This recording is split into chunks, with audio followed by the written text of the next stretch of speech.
Today's news.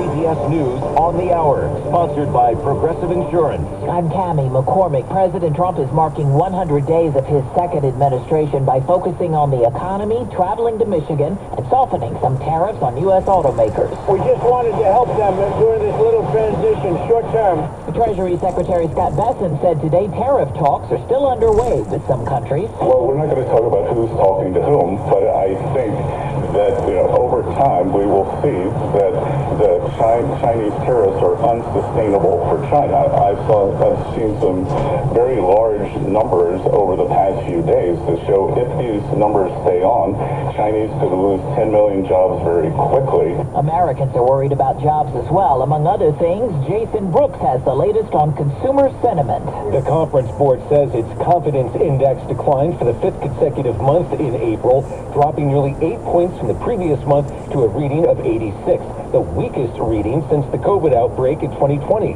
with tariffs mentioned as the biggest concern. Businesses are also worried. Store shelves are emptying and cargo shipments have plummeted. That's raising concerns about holiday shopping months from now. Analyst Bert Flickinger. For the November-December holidays, the retailers really need to get their orders in by the end of April this week, and ideally no later than mid-May, because the last best and final for placing orders is, some experts are saying it's June or July. And some experts are saying it might be wise to shop for holiday decorations now.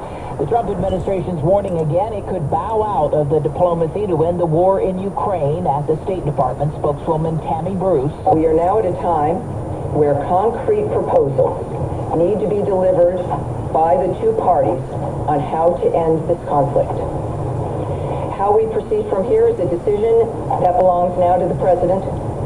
If there is not progress, we will step back as mediators in this process. Russia has continued its strikes on Ukraine. With measles cases growing, Alexander Tin reports there's a new warning from health officials. The CDC has updated its guidance for doctors treating measles cases with a new warning that use of vitamin A does not prevent measles.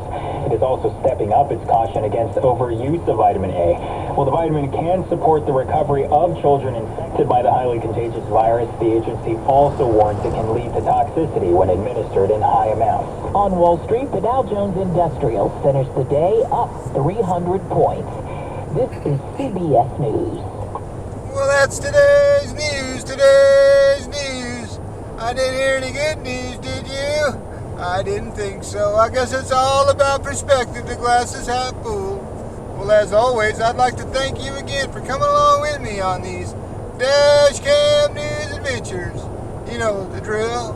Peace, love, and all that hippie jazz. Bye-bye, everybody. It's 75 degrees in Richmond, California.